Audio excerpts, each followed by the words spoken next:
ઘણા સમયથી જેની રાહ જોઈ રહ્યા હતા તેવી એસએસસી એમટીએસની ભરતી આવી ગઈ છે। માત્ર 10 પાસ ઉપર આ મોટી ભરતી આવી છે। જેટલા પણ લોકો 10 પાસ છે તે બધા જ આમાં ફોર્મ ભરી શકે છે। હાલ ફોર્મ ભરાઈ રહ્યા છે, ઓનલાઈન ફોર્મ ભરવાના ચાલુ થઈ ગયા છે। સંપૂર્ણ માહિતી જાણી લો અને પછી આનું ફોર્મ ભરી દેજો।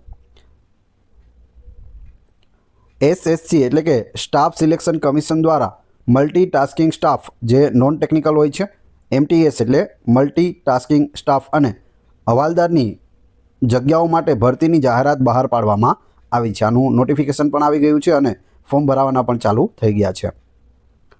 જગ્યાની વિગત જોઈએ તો હવાલદારની જે જગ્યા છે તેના ઉપર 1075 જગ્યાઓ ઉપર ભરતી આવી છે। જ્યારે મલ્ટીટાસ્કિંગ સ્ટાફ છે એમટીએસ એ જગ્યાઓની સંખ્યા હજુ જાહેર કરવામાં આવી નથી, પરંતુ ટૂંક સમયમાં અપડેટ કરવામાં આવશે।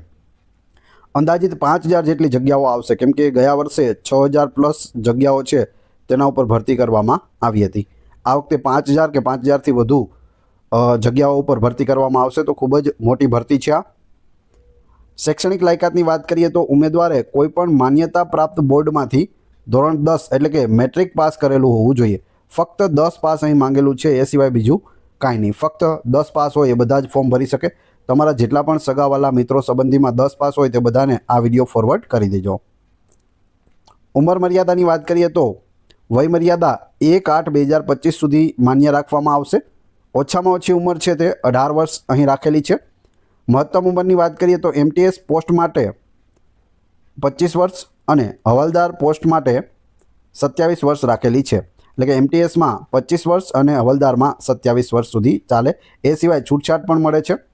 જોઈએ ઉંમરમાં છૂટછાટ તો નિયમો અનુસાર એસસી, એસટી, ઓબીસી, પીડબ્લ્યુડી અને એક્સ સર્વિસમેન કેટેગરીના ઉમેદવારોને વય મર્યાદામાં છૂટછાટ મળે છે। જેમાં એસસી અને એસટીને 5 વર્ષની છૂટછાટ મળે છે। એટલે કે એમટીએસ માટે 25 વર્ષ છે તો +5 એટલે કે 30 વર્ષ સુધી આમાં ફોર્મ ભરી શકાય। ઓબીસીને 3 વર્ષ માટે છૂટછાટ મળે છે, જ્યારે પીડબ્લ્યુડીને 10 વર્ષ મળે છે। એ જ રીતે એક સર્વિસમેનને પણ મળે છે। અરજી ફીની વાત કરીએ તો જનરલ, ઓબીસી અને ઈડબ્લ્યુએસને ₹100 ફીસ છે તે ભરવાની છે, જ્યારે એસસી, એસટી, પીડબ્લ્યુડી અને તમામ મહિલા ઉમેદવારો, તમામ એટલે ઓબીસી, જનરલ, ઈડબ્લ્યુએસ કોઈપણની મહિલા ઉમેદવારો હોય તેઓને કોઈપણ ફી ભરવાની થતી નથી। એટલે કે ફીમાંથી મુક્તિ આપવામાં આવી છે। ફી કઈ રીતે ભરવાની છે તો ઓનલાઈન ફી ભરવાની છે। Credit card, debit card, net banking, UPI અથવા તમે ઓફલાઈન ચલણ દ્વારા પણ ભરી શકો છો। પગાર ધોરણની વાત કરીએ તો પ્રારંભિક પગાર બધું જ ભથ્થા મેળવીને 31,000થી 38,000 દર મહિને થાય છે। શહેર મુજબ છે તે અલગ અલગ હોય છે। એબીસી જે પ્રમાણે શહેરોનો વિભાગ કરેલો હોય, મોટા સિટીમાં હોય તો 38,000 જેટલો હોય, નાના સિટીમાં હોય તો ઓછામાં ઓછો 31,000 જેટલો પગાર મળે છે। 7મા પગાર પંચ મુજબ પગાર છે તે મળવાપાત્ર રહે છે। ગ્રેડ પે કેટલો લાગે છે તો 1800નો ગ્રેડ પે આ ભરતીમાં લાગુ પડે છે। પરીક્ષા પદ્ધતિની વાત કરીએ, પરીક્ષા કોમ્પ્યુટર આધારિત હશે અને તેમાં 2 સેશન્સ હશે, સેશન 1 અને સેશન 2। તો પરીક્ષા પ્રથમ જે એક જ પરીક્ષા લેવાની છે, પરંતુ સેક્શન 2 હશે, સેશન 1 અને સેશન 2। પરીક્ષાની ભાષાની વાત કરીએ તો અંગ્રેજી, હિન્દી અને 13 પ્રાદેશિક ભાષાઓમાં પ્રશ્નો પૂછવામાં આવે છે, જેમાંથી આપણી ગુજરાતીનો પણ સમાવેશ છે। ગુજરાતમાંથી આપણે ફોર્મ ભરીએ છીએ તો ગુજરાતીમાં આપણું પેપર આવશે, એ ખૂબ જ સારી વાત છે। પહેલાં એસએસસીમાં છે તે માત્ર હિન્દી અને ઇંગ્લિશમાં જ પેપર આવતા હતા, ગુજરાતીમાં આવતું ન હતું। હવે ગુજરાતીમાં પણ પેપર આપવામાં આવે છે, એટલે એકદમ સરળ રહે છે। પરીક્ષા પદ્ધતિની વાત કરીએ, paper 1 CBE computer base exam હશે સેશન 1માં, પછી સેશન 2 પણ આપણે જોઈશું। વિષય ન્યુમેરિકલ એન્ડ મેથેમેટિક એબિલિટી એટલે કે ગણિત યાદ રાખો, ગણિત। અને બીજું reasoning ability and problem solving એટલે કે તાર્કિક ક્ષમતા। ગણિત અને રિઝનિંગ ટૂંકમાં 2 સેશન 1માં પૂછવામાં આવે છે। ગણિતના 20 પ્રશ્નો હોય છે અને 60 ગુણ હોય છે। દરેક પ્રશ્નના 3 ગુણ છે। 20 પ્રશ્નોના તમને કેટલા મળશે? 60 ગુણ। તાર્કિક ક્ષમતા એટલે કે રિઝનિંગના 20 પ્રશ્નો હશે અને 60 ગુણ આપવામાં આવશે। કુલ ગુણ 120 ગુણ થશે અને 45 મિનિટનો સમય સેશન 1 માટે આપવામાં આવે છે। નોંધ, આ સેશનમાં કોઈ નેગેટિવ માર્કિંગ નથી। સેશન 1 છે તેમાં કોઈ પણ પ્રકારનું નેગેટિવ માર્કિંગ નથી। દરેક સાચા જવાબના 3 ગુણ મળે છે। ખોટો જવાબ પડે તો તેનું કંઈ માઇનસ થતું નથી, એટલે કે નેગેટિવ સેશન 1માં નથી। હવે સેશન 2 જોઈએ। પરીક્ષા એક જ છે, પરંતુ સેશન 1 અને સેશન 2 પેપર 1 આ પણ સીબીઈ જ રહેશે। Computer base exam session 2. વિષય જનરલ અવેરનેસ અને બીજું હશે ઇંગ્લિશ લેંગ્વેજ એન્ડ કોમ્પ્રેહેન્સન એટલે કે અંગ્રેજી ભાષા અને સમજ. સામાન્ય અવેરનેસ અને અંગ્રેજી ભાષા અને સમજ હશે બીજું સેશન 2માં. પ્રશ્નો સામાન્ય અવેરનેસના 25 પ્રશ્નો હશે, 75 ગુણ. એ જ રીતે અંગ્રેજીના પણ 25 પ્રશ્નો હશે અને 75 ગુણ આપવામાં આવશે. કુલ ગુણ આના કેટલા થશે? 150. અને આમાં પણ 45 મિનિટનો સમય આપવામાં આવશે. સેશન 1માં પણ 45 મિનિટનો સમય છે, આમાં પણ 45 મિનિટનો સમય છે. નોંધ, આ સેશનમાં નેગેટિવ માર્કિંગ છે. દરેક ખોટા જવાબ દીઠ 1 ગુણ છે તે કાપવામાં આવે છે. જો જવાબ ખોટો પડે તો કેટલા ગુણ કપાય? 1. એક પ્રશ્નના 3 મળે છે.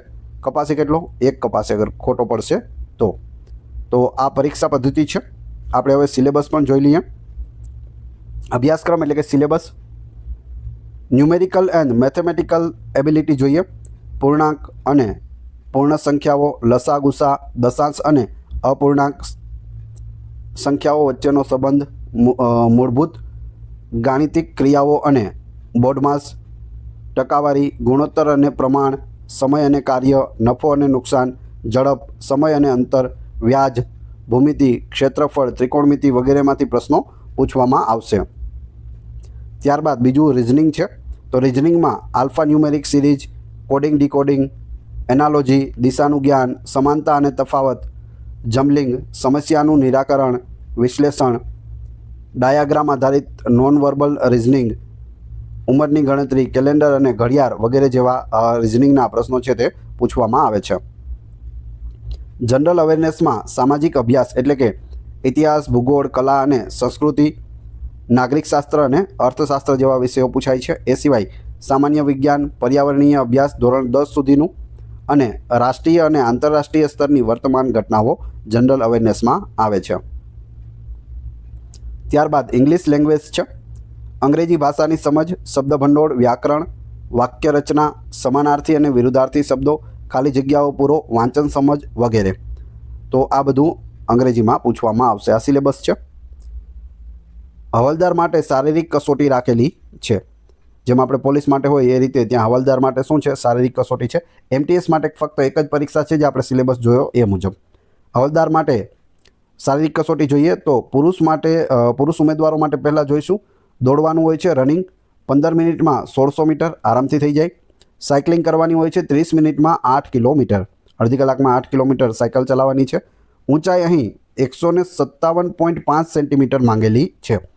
છાતી 76 થી 81 એટલે કે 76 થી 81 સુધી હોવી જોઈએ, 5 સેન્ટીમીટર ફૂલવી જોઈએ.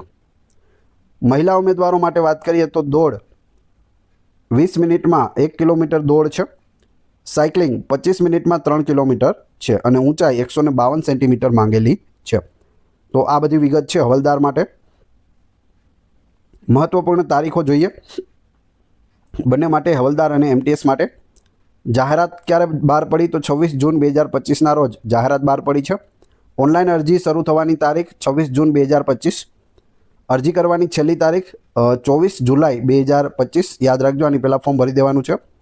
ફી ભરવાની છેલ્લી તારીખ 25 જુલાઈ 2025. ફોર્મમાં સુધારા કરવાની તારીખ પણ તમને આપેલી છે. સુધારા કરવા માટે 29 થી 31 જુલાઈ 2025 સુધી તમને સમય આપવામાં આવશે. પરીક્ષાની તારીખ CBT ક્યારે લેવામાં આવશે? તો 20 થી 24 ઓક્ટોબર 2025ના રોજ આની એક્ઝામ હશે. અને એડમિટ કાર્ડ ક્યારે નીકળશે? કોલ લેટર તો સપ્ટેમ્બર 2025માં આના કોલ લેટર નીકળવાના શરૂ થઈ જશે. તો આ બધી જ વિગત તમને અહીં આપેલી છે. અરજી પ્રક્રિયા. અરજી ફક્ત ઓનલાઈન જ કરવાની રહેશે, ઓફલાઈન અરજી નથી, ઓનલાઈન છે. અરજી કરવા માટે ઉમેદવારે SSCની સત્તાવાર વેબસાઇટ ssc.gov.in પર જઈને રજિસ્ટ્રેશન કરવું પડશે અને પછી અરજી ફોર્મ ભરવું પડશે. મહત્વપૂર્ણ સૂચના. અરજી કરતાં પહેલાં સત્તાવાર જાહેરાત એટલે કે નોટિફિકેશન ધ્યાનપૂર્વક વાંચી લેવું. હવે આ નોટિફિકેશન ક્યાંથી મળશે? તો આપણી ટેલિગ્રામ ચેનલ અને વોટ્સઅપ ગ્રુપમાં નોટિફિકેશન મૂકવામાં આવે છે, જેની લિંક ડિસ્ક્રિપ્શનમાં આપેલી છે. ત્યાં જોડાઈ જશો તો ત્યાં તમને આવા અલગ અલગ બધા જ જે નવા મુદ્દાઓ હોય, નવી ભરતીઓ હોય તેના વિશે માહિતી મળશે. એ પ્લસ બધા જ વિડીયોની PDF પણ ત્યાં પ્રોવાઈડ કરાવવામાં આવે છે. વિડીયો પસંદ આવ્યો હોય તો લાઇક, કોમેન્ટ, શેર અને સબસ્ક્રાઈબ કરવાનું ના ભૂલશો. તમારા બધા એવા મિત્રો કે જે આમાં લાયક છે, જે 10 પાસ છે અને ઉંમર મર્યાદામાં આવે છે, તે બધા જ મિત્રો સાથે વધુમાં વધુ વિડીયો શેર કરો, જેથી વધુમાં વધુ લોકો આની અંદર ફોર્મ ભરી શકે અને જેના નસીબમાં હોય તેને નોકરી મળી શકે. આશા રાખું છું આપને વિડીયો ખૂબ જ પસંદ આવ્યો હશે. મળીએ છીએ નવા વિડીયોમાં. ધન્યવાદ.